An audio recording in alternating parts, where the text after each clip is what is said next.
Ladies and gentlemen, please welcome the Vice Chair of the Board of Directors of the Corporation for National and Community Service, Eric Tannenblatt.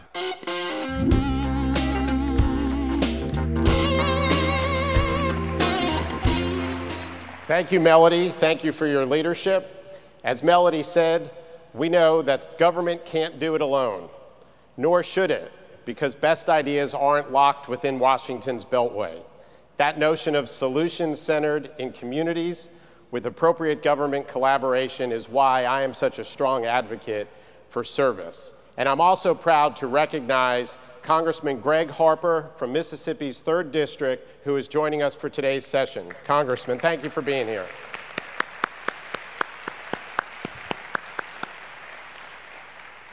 It is also why I am so pleased to introduce our next speaker. As we saw yesterday, relaying the impact and inspiration of service and volunteering is a necessary component of our work. It's a responsibility that cannot be ignored as we continue to demonstrate the need to increase capacity and impact. Often, we are very best when extreme conditions exist, like in response to a natural disaster. Our next speaker has been in the middle of more than one natural disaster as the governor of Mississippi. But he has also seen individuals getting job skills, learning to read, learning to grow, and prepare healthy food and creating success for themselves through national and community service. In fact, Governor Haley Barbour said it best himself.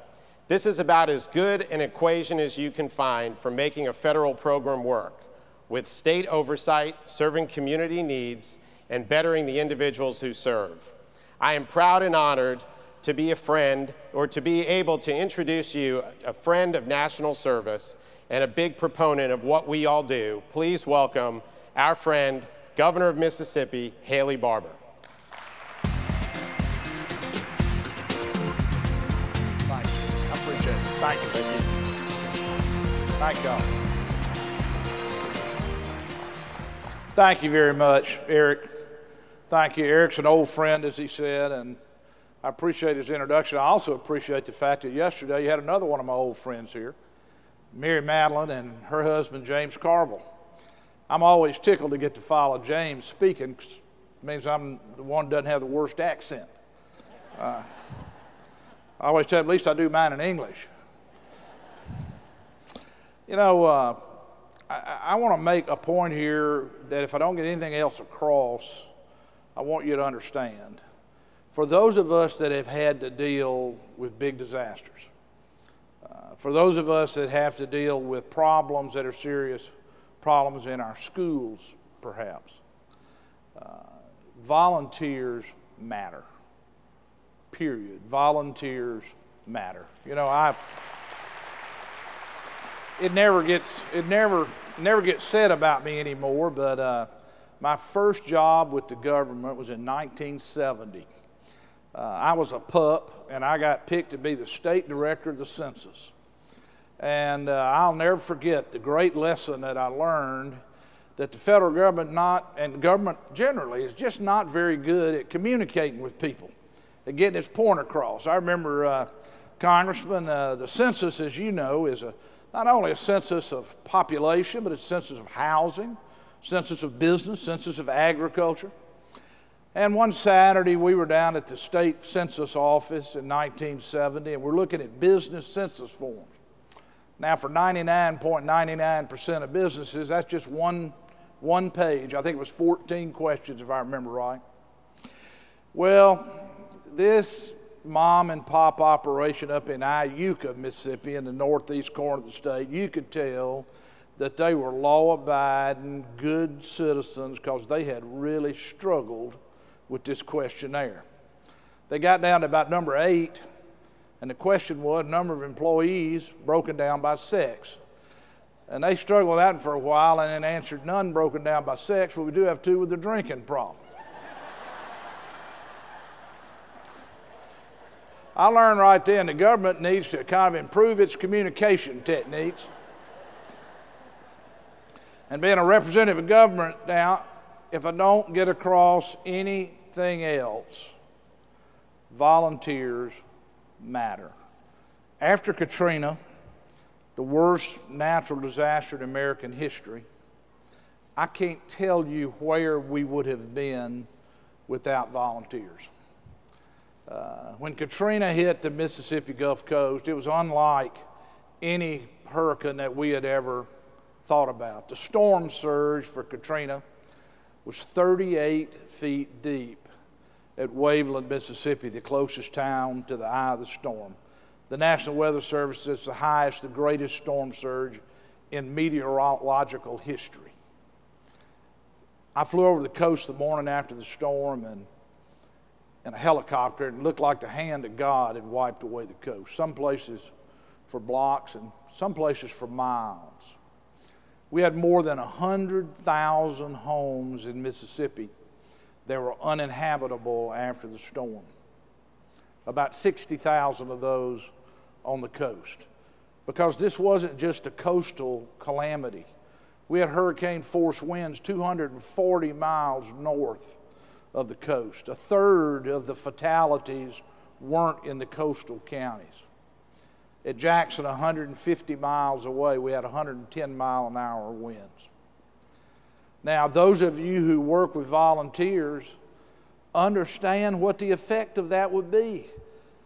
If the whole coast is obliterated, your volunteer base is very hard for them to try to come help you. If you got to go 150 miles north and you still have gigantic destruction, what do you do? Well, I'll tell you what you do.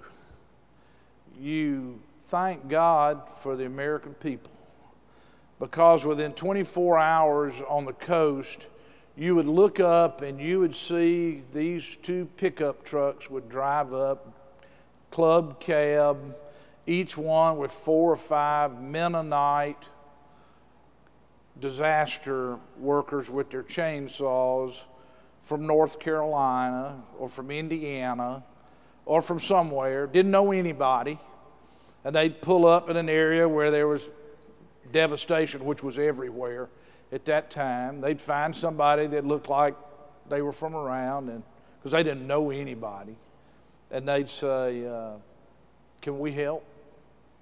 Could we clean up for you? They never said another word for the next 8 hours. They just worked. They worked and they cleaned up, and they repeated it over and over and over.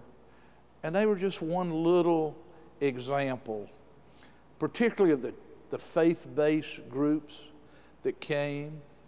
I was reminding David Maller, who runs our volunteer service organization, and somewhere in the audience today is Marcia Meeks Kelly, who was the head of our volunteer organization after Katrina.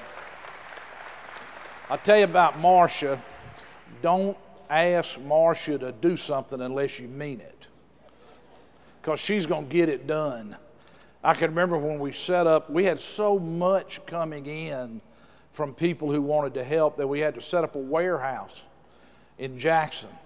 And the volunteers that worked at the warehouse, and it was just phenomenal. These young people, old people, people from Timbuktu, but over and over and over, you found these volunteers. And they were critical. You know, let me just say, the United States government was great to us. FEMA got a tremendous amount of criticism, and they made mistakes. They did things that didn't work. But let me tell you, we made mistakes, and we did things that didn't work. And as magnificent as our first responders and local officials were, they made mistakes. I'm going to tell you something. If you get hit with the worst natural disaster in American history, anybody that thinks everything's going to be perfect doesn't know what they're talking about, because you can't do everything that you thought, but you do what you can do, and you do it as fast as you can do it, and you learn. Thank goodness for our sister states. We had 4,000 Mississippi National Guard who were in Iraq at the time of the storm. 11,000 National Guard from almost every other state in the country came to Mississippi to help us.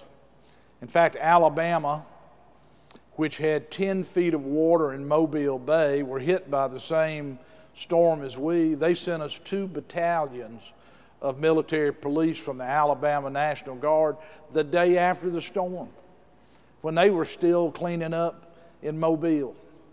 And I can't tell you how grateful we are to the federal government, the state governments, to corporate America, which was incredibly, incredibly generous. But where the rubber met the road, and still does for that matter, is the volunteers. The volunteers who came and kept coming. In the first 12 months after Katrina, Marcia's group registered more than 600,000 volunteers that came to Mississippi alone. 600,000.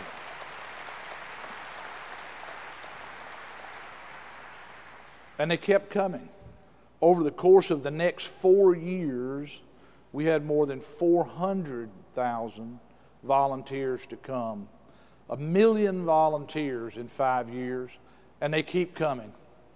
I remember there's a church in San Diego, not exactly next door to Mississippi, that to this day, every 2 months, sends a bus with 40 people to the Mississippi Gulf Coast. They've been doing it since October of 2005, and they continue to come. What you would see is a man that you would meet 6 months after the storm would stop and say, "Governor, I met you when I was here right after the storm with the North Carolina National Guard, or the Kansas Bureau of Investigation, or the Florida Highway Patrol, or the Indiana Wildlife and Parks Police."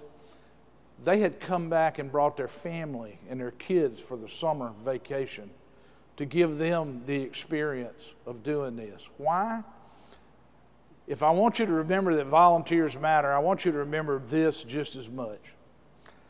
One thing that was said to me hundreds and hundreds of times after Katrina, people would come up and say, "Governor, I'm from so-and-so, and I'm here volunteering. And I feel like I've gotten more out of this experience than the good I did for the people I came to help." Now that's why it's so great to be an American. For people who say, for me to get the chance to give, to help others when they really need it, is to me fulfilling. And thank God for the millions of Americans who do that.